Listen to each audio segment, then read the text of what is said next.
going to call the meeting to order for the City Council of March 7th. And I want to make note that all members are present with the exception of Council Member Shuey, who is unavailable tonight. And if you'll please stand and join me in the Pledge of Allegiance. I pledge allegiance to the flag of the United States of America and to the republic for which it stands, one nation, under God, indivisible, with liberty and justice for all. Yeah. All right. First thing on of action items is the consent calendar, item 3. Move approval. Second. Moved and seconded. Any further discussion? Hearing none, all those signify support by saying aye. Aye. Any opposed? Any abstentions? Okay. Next, we have recognitions and presentations.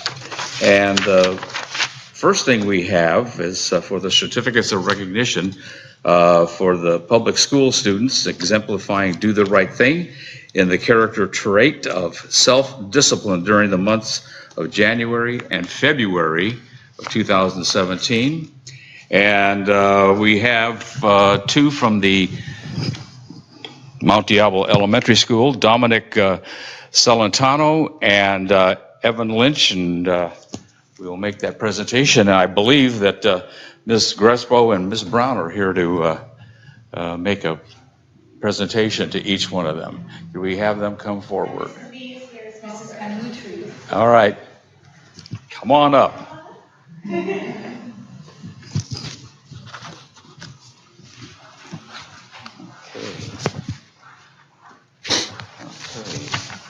Dominic, right there. That's for you. And Evan. Great. And I'll let you do the honors. Thank you so much.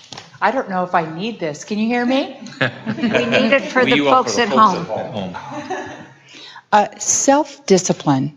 It means doing the right thing, even if you don't necessarily feel like doing it. It means being kind to others when you're feeling grumpy. It means managing your work, your time, and your environment in an effective manner.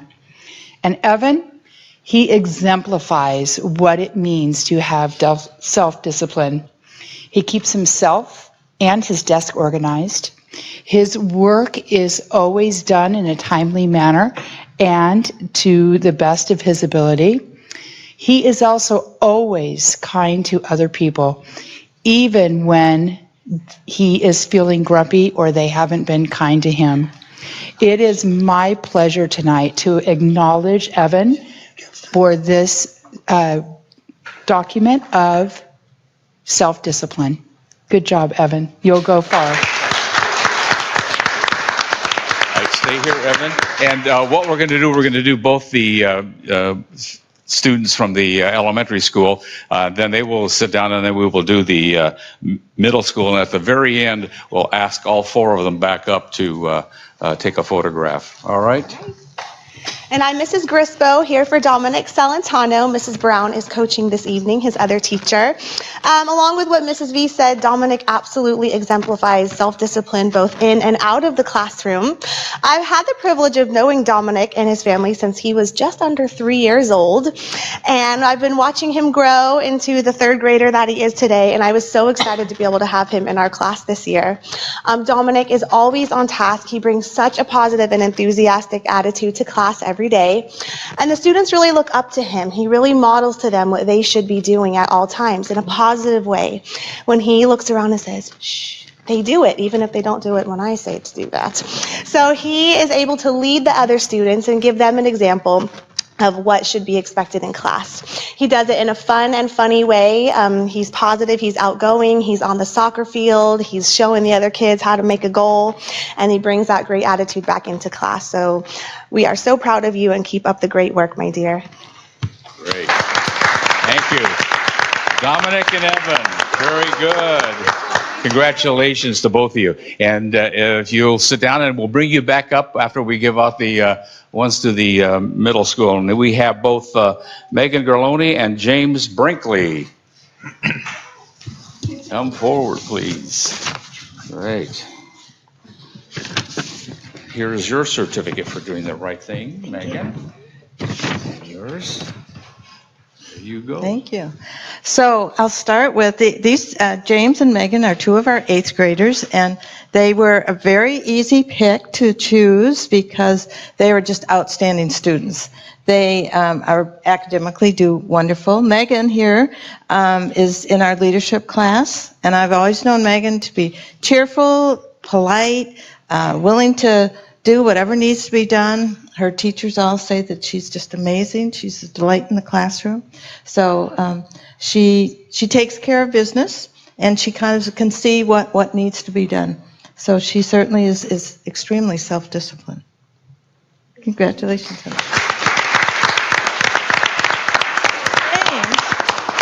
James is another outstanding student. Again, pays very, much attention to his academics. And James is kind of the right-hand man. He's in video class and does an outstanding job. So he's my guy that when I need something done, something filmed, he goes right ahead. He knows exactly what to do. He gets everybody organized. Mr. Ross, our video teacher, he's his TA as well as he's in his advanced video class. And he can't say enough positive things about James, that he's so conscientious, he pays attention to detail and asks questions. He's very curious, so he wants to do it right. So congratulations. Okay, if we could stay up with us, and we could get the other 2 students to come back up. We'll take a photograph that'll go on the paper this next time around. So come on up. Dominic and Evan. Okay. Why don't you get right over here in the middle? Move over here in the middle. Can we get the city seal in there? Okay, there we go. Okay, let's scrunch a little closer together, please. Side by side, shoulder to shoulder. Come on, Mayor, get in there. Mr. Mayor, scooch over. Come on, you guys can get a little tighter than that. Very good. 1, 2, 3. 1, 2, 3. Good job. Great, thank you.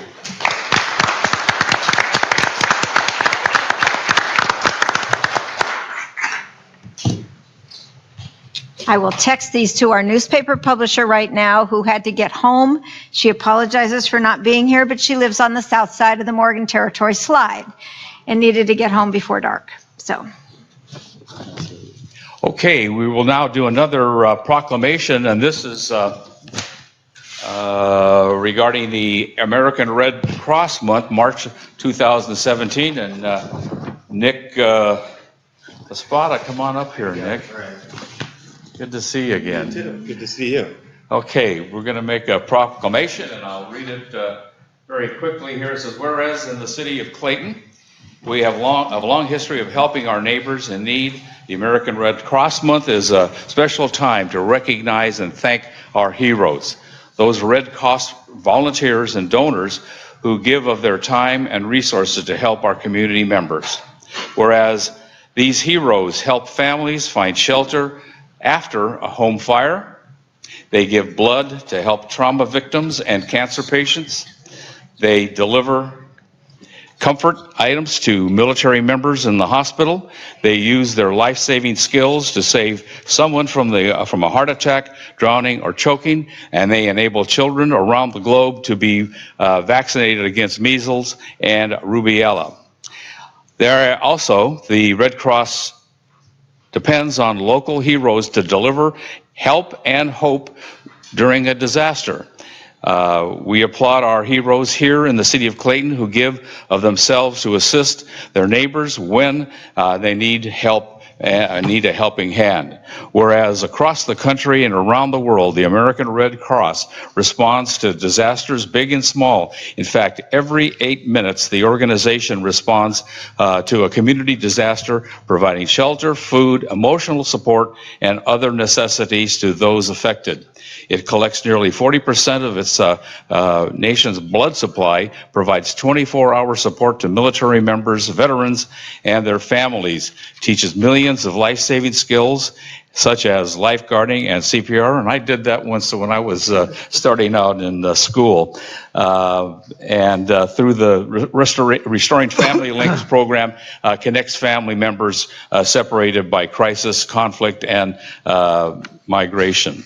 Whereas in 2016, the Contra Costa County, our volunteers responded to 93 home fires, assisted 182 affected households, and taught 281 students fire safety through the Pillowcase project. They taught first aid, CPR, AED to 832 enrollees and aqua and water emergency services class, and participated with 13,303 blood donations. That's incredible. Regionally, the Red Cross provided 27,219 Northern Californians with life-saving mobile apps and accounted for 173,224 volunteer hours, teaching safety, donating blood, responding to wildfires, flooding, and other emergencies from Monterey to the Oregon border.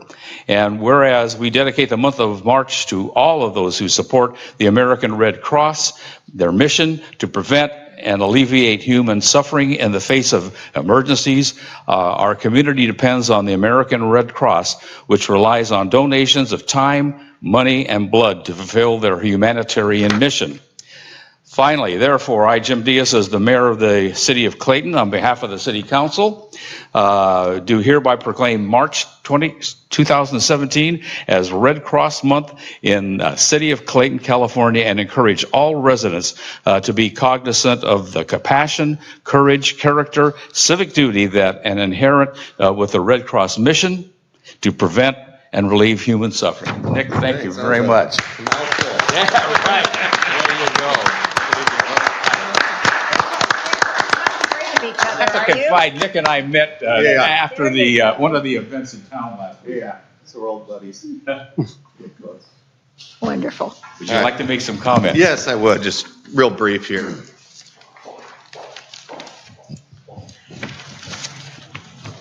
I just want to say thank you to the council here in Contra Costa County. It's an honor to accept this proclamation from the city of Clayton declaring March as Red Cross Month. We thank you for this honor.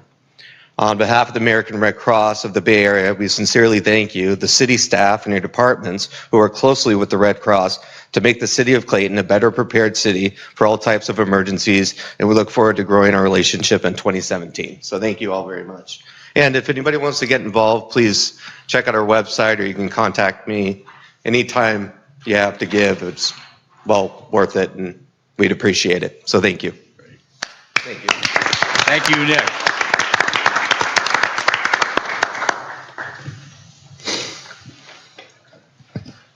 Okay, now we will move to item item 5, which are reports. There was no planning commission meeting, so no report from them. No trails and landscape committee did not meet. City manager and staff. No report tonight, Mr. Mayor. Thank you. Oh. City council, we have reports on council involvement in various regional commissions, committees, and boards. We'll start off with Vice Mayor Keith Hayden. All right, since our last council meeting, I did attend a meeting on March 1st with the Field of Dreams Committee to find out the status of the local efforts to rebuild the sports field up at the Mount Diablo Elementary School. They've done a lot of fundraising and a lot more planned so that the community can help rebuild that add safety to that field up there and rebuild the sports field. Then on Friday, March 3rd, I umpired the Clayton Bocce League Fall Finals. It was delayed this year because of all the rain, but they finally were able to complete their season, and crowned some champions on Friday night. And then on Saturday, attended a crab feed fundraiser that I'm going to let Julie address. Julie is a board member of a wonderful charity organization that I'm sure she'll talk about. And then on Monday, yesterday, I attended the Habitat Conservancy meeting in Brentwood as a council representative. We approved easements on Morgan Territory Road to allow work being done on slopes and bridges that were damaged in the storms that we've had. So we did have to allow some easements on some of the protected property there. And then we also approved a PG&E request for extensive work on 5 different areas of pipeline that they want to work on to make sure it's in good shape to continue carrying the gas, and also build a temporary bridge for access. So we looked at those and did go ahead and approve both of those. And then last night attended the joint meeting with the Mount Diablo Unified School District Board of Education and Superintendent and our City Council to go over some local issues that we share with the school board, as we've developed a real good working partnership with the district to make sure we're addressing the needs here in our Clayton community. All right. Thank you, Keith. Councilmember Catalano. So aside from the joint meeting we all attended with the Mount Diablo School District, I have one virtual event that I attended. The California League of Cities had a webinar last week on the 2017 housing legislation, and sort of an important topic, mostly addressing what's happening in Sacramento in terms of housing legislation. Some of it's very much at the state level and doesn't necessarily impact Clayton, but some of it actually could definitely impact Clayton down the road. I think many would agree that the housing supply in California has not kept up with the demand. So the legislators have been pretty busy in Sacramento introducing new housing legislation. In the 2017 legislative session, there's been approximately 170 bills that address housing, directly related to housing. A number of those address affordable housing. A number of those look at, new funding sources, which, could certainly increase some costs and that way. But a number of them also are starting to look at the cities in terms of what's their role in producing housing and producing affordable housing. And it's a very, interesting and difficult situation because, as many of us know, we as cities do not build housing. We can provide zoning, we can approve and review projects, but we don't actually build housing. So there's a couple interesting pieces of legislation that have been introduced, including one by former San Francisco Supervisor Scott Wiener, who's now a state senator, SB 35, which looks at essentially very similar to the by right proposal that Governor Brown introduced last year, and essentially looks at streamlining the process, permitting process, if cities do not meet their regional housing needs assessment goals. So, and looks at potentially taking away state grants from cities if we don't meet those goals. So, some very interesting legislation I think that we need to stay abreast on for now. Great, thank you. Councilmember Pierce. Yes, I attended a Metropolitan Transportation Commission meeting of the full board, as well as a joint meeting with the MTC Planning Committee and the Association of Bay Area Governments Administrative Committee, where we looked at the contract for services that would cover the merging of our 2 staffs into one staff under one executive director serving 2 separate governance agencies. As you might imagine, it's a little complicated, but we're getting there and it's looking good. So that's encouraging. I also attended the East Bay Leadership Council's State of the East Bay program that they held a week or so ago down in Pleasanton. And we had the chance to hear from the chair of both the Alameda Board of Supervisors and Contra Costa Board of Supervisors, giving us an update on how both of our counties are doing and what the state of the finances are and the state of other issues, their concerns about what might happen as far as federal funding, particularly in light of medical care that has to be provided by counties, that kind of thing. So it was a very interesting meeting. I also attended that same evening a community choice energy meeting at the Concord City Hall, where we heard basically the same presentation that we got here before council. There were some additional questions raised that I think we will be wanting to hear answers to, and I said when they come back, they need to answer some of those for us as well. Had a very enjoyable evening at the Mayor's Conference in Hercules last week. The mayor and I both attended that one, and the speaker there was the president of Cal State East Bay, and he talked about both the Hayward campus and the Concord campus and the changes and the things that they were looking to do and how they're looking to have full programs starting out of the East Bay campus where people could complete full degrees out here. So that's really a good thing for our region. And then had two Contra Costa Transportation Authority meetings and the City Council School Board meeting last night, which I thought was very productive. Keith alluded to a crab feed that I help with every year. The Network of Care provides meals for families who are in crisis with children in the hospital or the emergency room.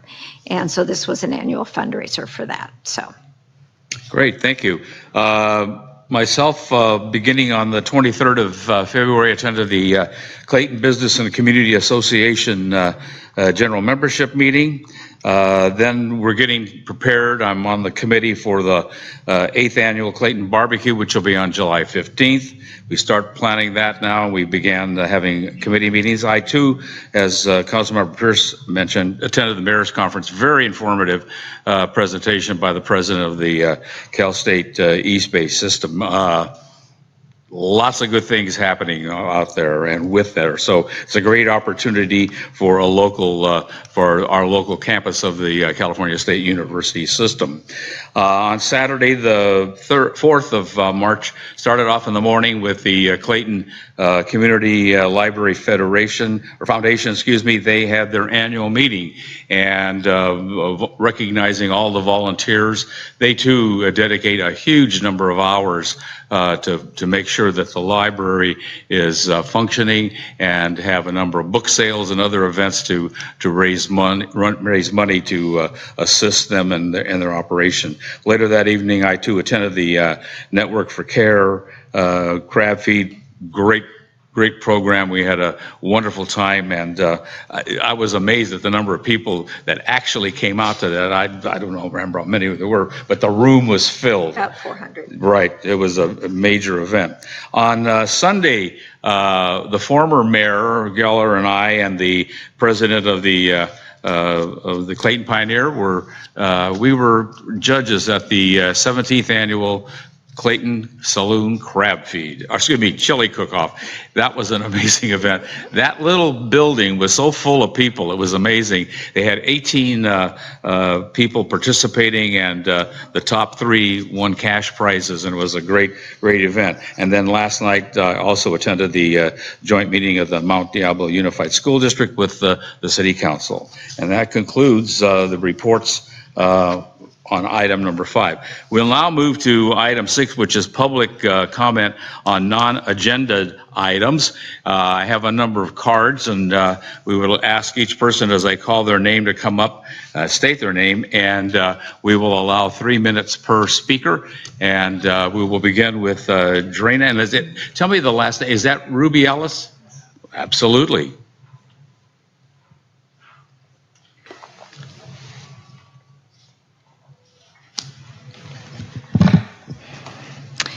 Good evening. My name is Drina Rubiales, and I'm here to address the letter that was sent to Representative Marc Desaulniers. Forgive me. I am here today to address a letter Mayor Diaz sent to Representative Marc Desaulniers, in where he expressed his disagreement with the congressman in attending the most recent presidential inauguration. Upon reading the aforementioned letter, I was quite disappointed in Mayor Diaz's actions. Mayor Diaz, As an elected, nonpartisan official of the city of Clayton, it is my belief you took advantage of your position as mayor by sending the letter on official City of Clayton letterhead. Furthermore, you indicated you were speaking on behalf, and I quote, a great many Clayton residents, end quote. Perhaps that is true. However, you did not speak on my behalf and on the behalf of many other Clayton residents that you, sir, represent. Although you alone signed the letter, with the inclusion of the other Clayton Council members' names on the form, others could also perceive they have the same opinion as you expressed, which further complicates the issue for me. We all have our own personal opinions, and we are all entitled to them. My strong suggestion, Mayor Diaz, is in the future, if you have such a political opinion and you feel the need to discuss it, please send it as a private citizen and do not utilize the City of Clayton as a platform. It is inappropriate, it is unethical, and does not fully represent all of your constituents. Thank you for your time. Thank you.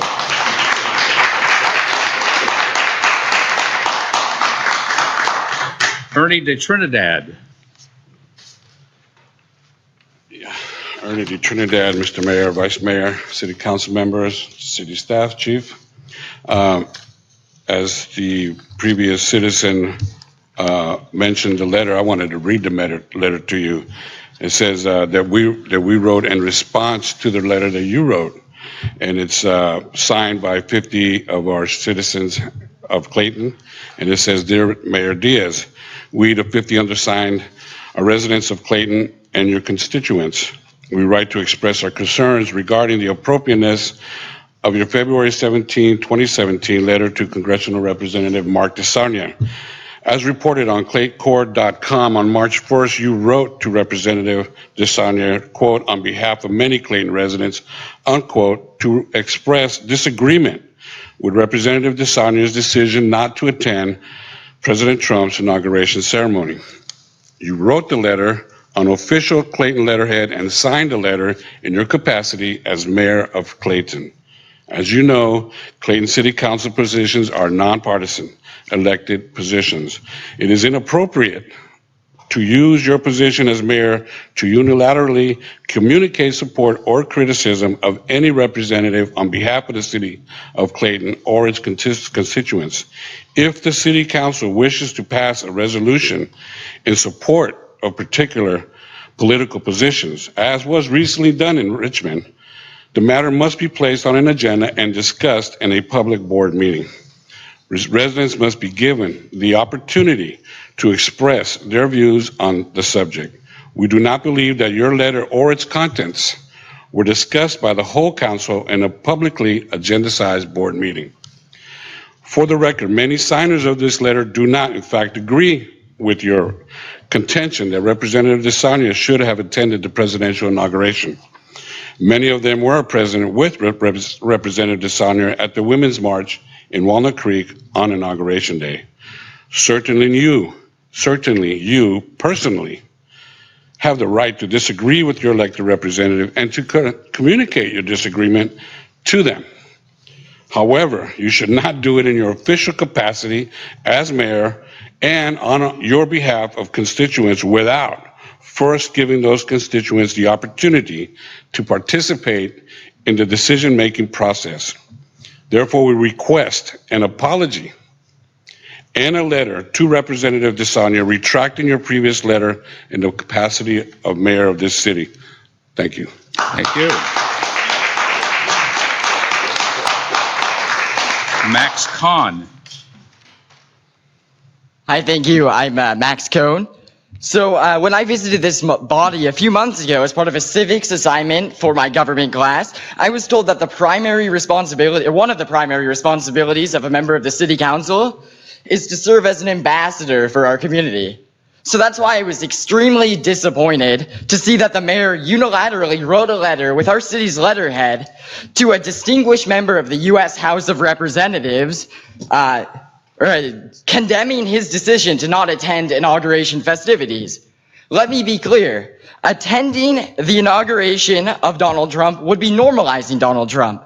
So I was disappointed, you see, because Congressman DeSarnia, with his action, has done more as an ambassador for our community than anyone. With that action, he refused to allow our community to normalize a man who condones sexual assault. He stated that our community resoundingly rejects a man who surrounds himself with ruthless oligarchs, that breaking up families doesn't reflect our values as a community, that Islamophobia has no place in our community, that stiffing contractors and leaving working Americans high and dry is not a Clayton value. I think that Mayor Diaz can learn a lot from Mark Desaulniers. Learn that taking a stand and adhering to one's convictions are far more important than normalizing a man and pretending that it's business as usual when it clearly isn't, and when that man is antithetical, represents values that are antithetical to our community. And need I remind you that the city of Clayton actually voted for Hillary Clinton in the general election. So I'd just like to remind the mayor to conclude with the words of human rights icon Desmond Tutu. If you are neutral in situations of injustice, you have chosen the side of the oppressor. Thank you very much. Thank you. Candace Bass. Oh, I have an agenda item. I have nothing to do with it. Pardon me? Specified an agenda item.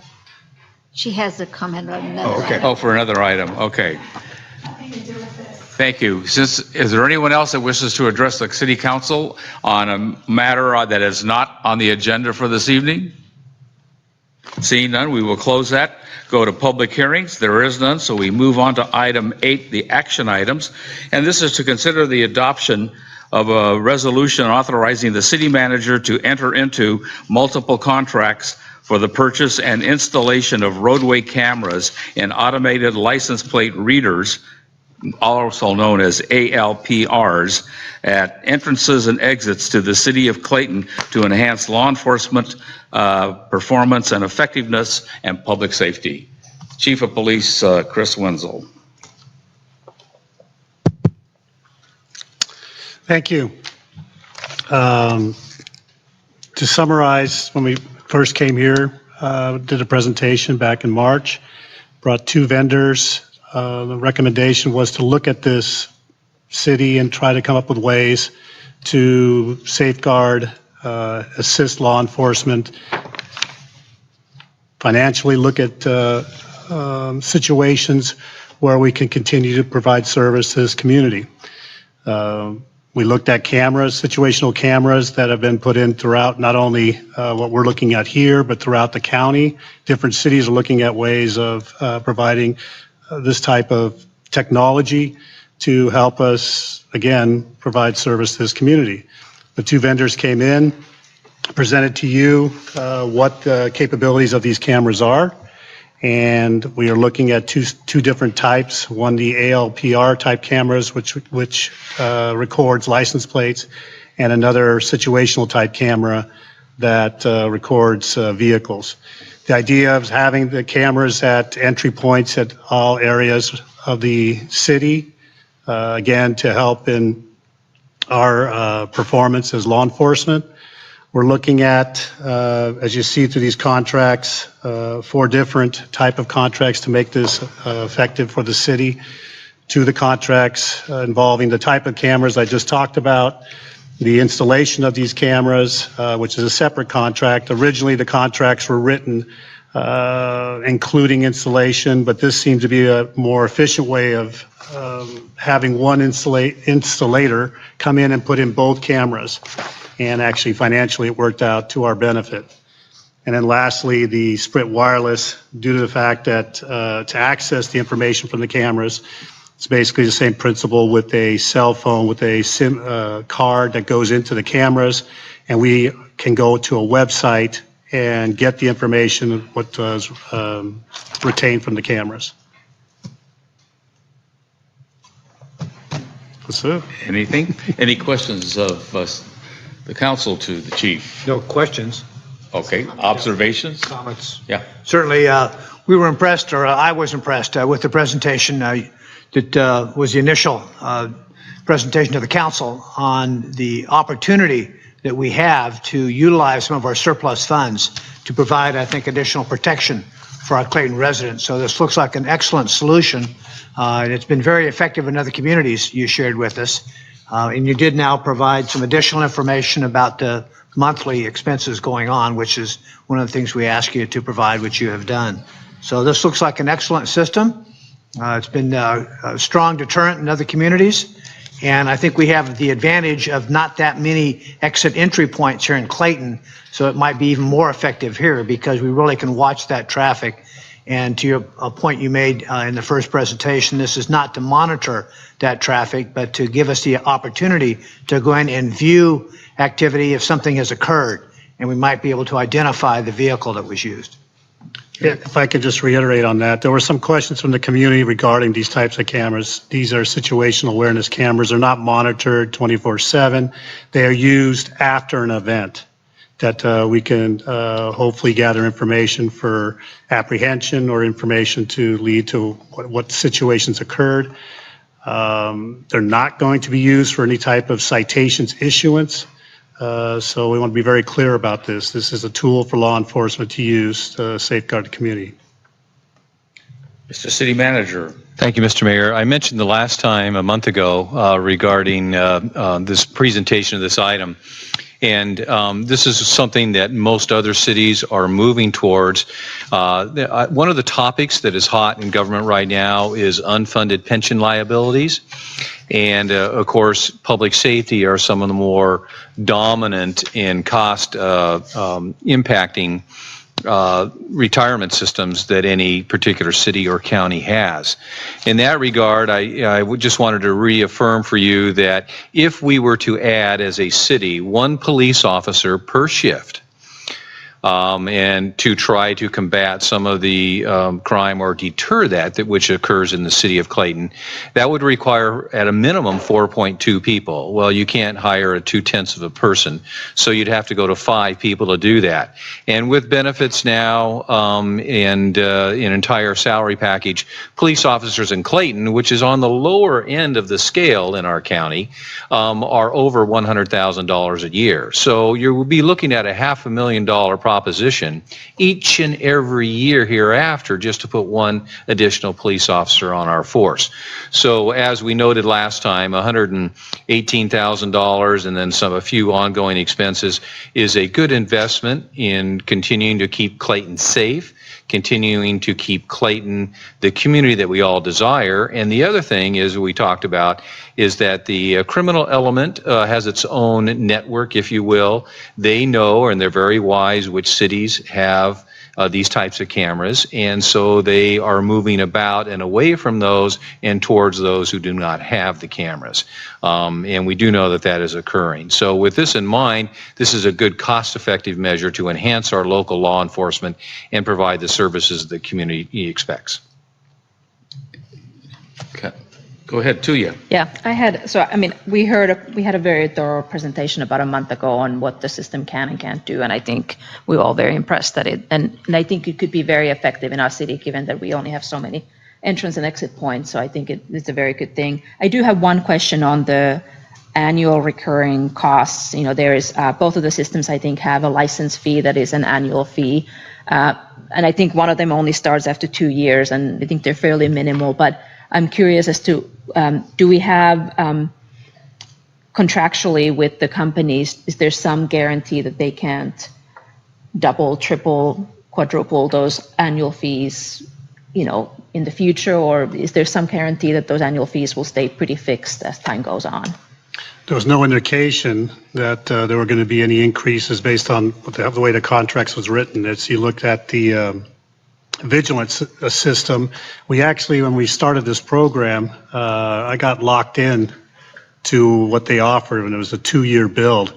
They don't do that anymore. I think they realized that was a mistake on their part because they're, you know, on their increase in costs. Could they increase the costs later? I would assume that anything is possible. Knowing business, they probably could come back and say this is what our increases are, but then, you know, I don't know. It didn't indicate when writing this contract that there would be any increases, that this is it for 20 years. But I'm assuming with the cost increases, that they're going to come back and say, due to these, they're going to ask us to pay more money. Got it. Thank you. Yeah. Yes. Sure. I'm glad that the city manager elaborated on the cost savings. This entire contract per year is less than it would cost us to support a single police officer, much less an entire shift, a 24-hour cycle of police enforcement. And given where we're located in the county, given our reputation as a relatively affluent, quiet community, we have been targeted with mail theft. We have had some break-ins for cars and things like that. We are definitely a backdoor to or from East County. And because of that, I think the ability to be able to catch some of the bad guys on their way through is not a bad idea. They've had incredible success with this out in East County, even on Highway 4, in being able to catch a lot of the stolen cars that are run back and forth on Highway 4. I suspect that a fair number of them probably go out our way as well.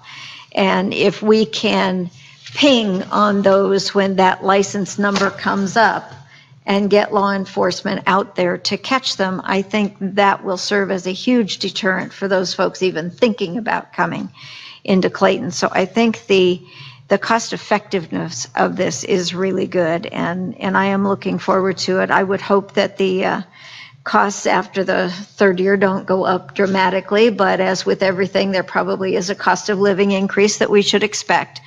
But still, given the fact that this is less than a single police officer, this is going to help a lot, I think. I think you're going to, One more question. Yeah. Go ahead. Did you? I think you're going to see that as competition gets better, things will change, technology change. As we look at the contract for Sprint, we went back and forth with them, and he established this dollar amount, and that's on a month-to-month contract. So at any time, I can go in, and if some other company comes in and says, well, we can provide you the same service for less, then we'll reduce that cost. So talking to their salespeople, they established a price here. The reason we went with them was because their signal was the strongest for our cameras. But as time goes on, and that's like anything that, relooking at what we do, making it better on these contracts, that it wouldn't surprise me that technology gets cheaper. Here's Sam. Keith. All right, Chief, a follow-up to Councilmember Catalano's question about the ongoing monthly charges. You said you had contacted other communities and were impressed with how successful these systems have been. And I suspect they didn't mention that there's a hidden cost involved here where those monthly charges go up after the initial period. Did you hear any comments about that? We talked about it, and they didn't, they said there wouldn't be, but this is the salesman I'm talking today. Next month, he's in the East Coast. So in dealing with one of these contracts, as we went through it an hour before the meeting, he changed the numbers on me last on the February 7th meeting. So we had to go back and negotiate. So my point being is that, can they go up? If that's your question, yes. But my question was the cities that you had contacted, they didn't comment that. No, they didn't. But these are the same salesmen that they're dealing with, Brentwood and Danville. Okay. And there was no indication of it. Okay. Good. Thank you.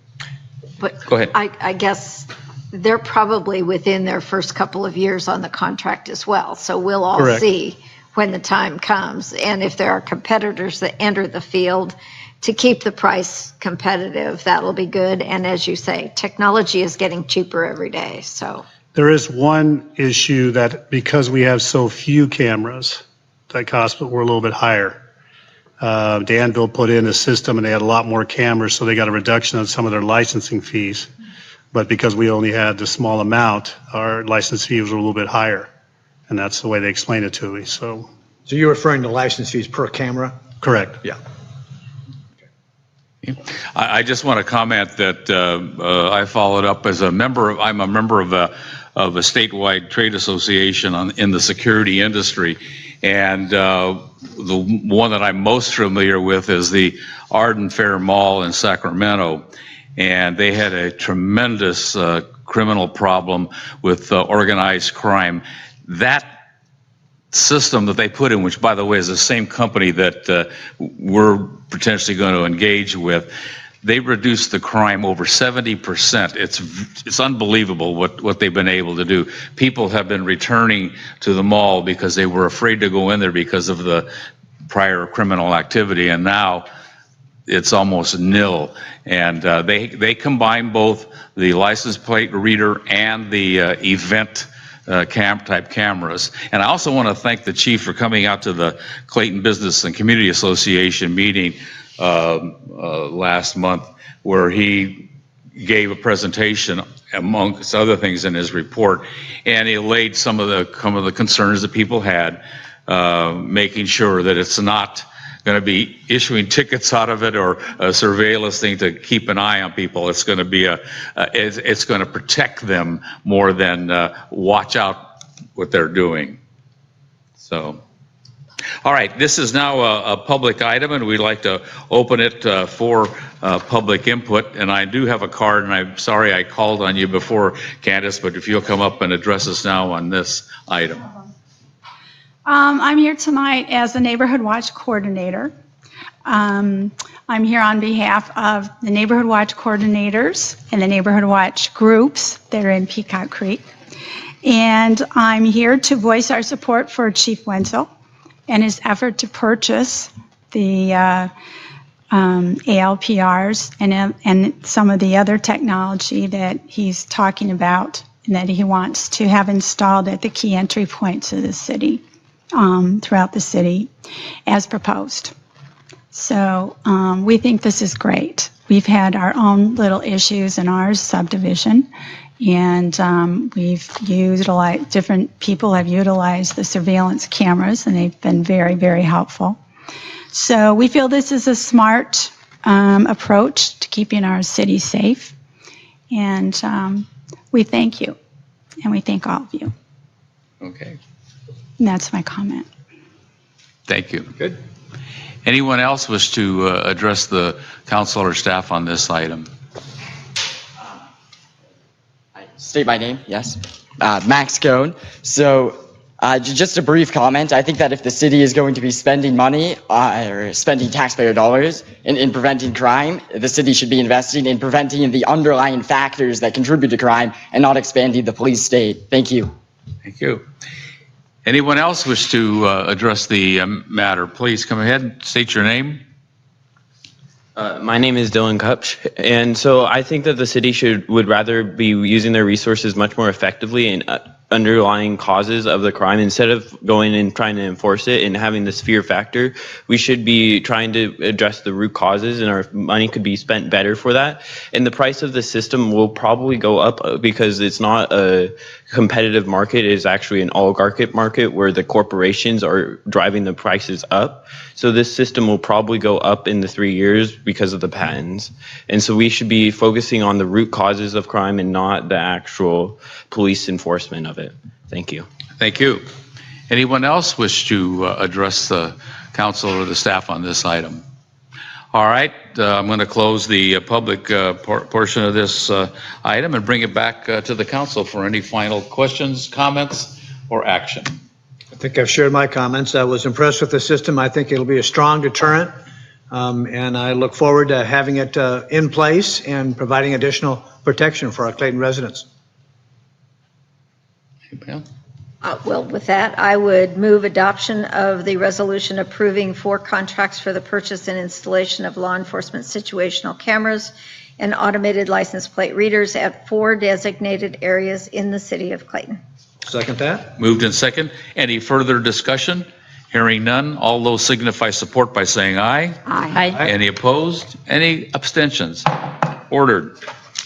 Very cost-effective method to resolve some potential systems here. There are problems that could happen. All right, item number 8, any council items for future meetings, directions, requests? Yes. I don't necessarily have a future item, but I do want to make a quick note on the record, based on some of the earlier public comment that we received regarding the letter And I want to clarify something for the record. The letter that was sent to Representative Mark DeSaulnier, it was on the city letterhead, and it does include all the other city council members' names at the top. I had not seen the letter before it went out, I definitely, I think my position here is that all of us took this position as a nonpartisan position. And, Clayton's a very interesting city politically in that we're very split. I think the registered Democrats and Republicans are about 50-50. So I think there are a lot of different opinions, and, whether one agrees with Mr. DeSaulnier's decision or not, I think my position is, as a city council member, that I do think that we represent all of Clayton, all of its residents, including those who are minors who are not voting. It was an interesting letter, but I think if I were asked as a city council member to sign or write a similar letter, I probably would not have, only because I think I'd want to be able to represent all of the citizens of Clayton, and I think there are varying opinions on that, whether or not they agree. So I just wanted to note that on the record. Anybody else have any items for the future? Well, I don't know if this is appropriate to add to it as an agenda item, but it's a follow-up to Councilmember Catalano. I also read the letter after it was sent out, and I was contacted also by some concerned citizens who saw it, as it did get some publication. I think it is incumbent on the council to review the policy of council members issuing position letters under the City of Clayton letterhead. I think we need to clarify that for future applications, so that we're all aware of the authority various council members have to issue things like this in the future. Because it does represent, the appearance is that it is representing the city council and the city of Clayton. So I think we need to address that and review the policy. Thank you. As long as we're chiming in, I will say it was entirely the mayor's prerogative to send that letter. In the past, council members have been allowed to write letters on city letterhead for things like scholarship recommendations, any number of things, positional papers to Sacramento, those kinds of things. That said, I would not have sent that letter. I did not see the letter until after it was sent. I also did not attend the march the next day because, like Tuya mentioned, I think we represent everyone in this community. And it really is a split community. It is about 50-50 Democrat-Republican, but there are even larger group of independent voters who don't declare either way. And I think a lot of us vote across the board, depending on the character of the candidate. So I think it probably is a good time. We've not had a problem in the past, but it probably doesn't hurt for us to add to our council policies a little bit of a recommendation on how this is done in the future. Thank you. That said, the mayor had every right and was legally allowed to do what he did. That doesn't mean he wrote on behalf of us, and I think if you read the letter very, very carefully, he did not say he was writing on behalf of the council.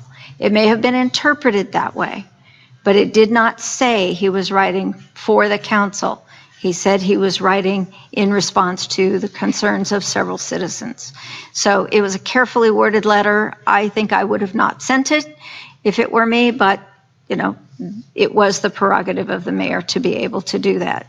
That's a policy we need to look at. Thank you. And I have no further comment on this item. Anything else for a future meeting?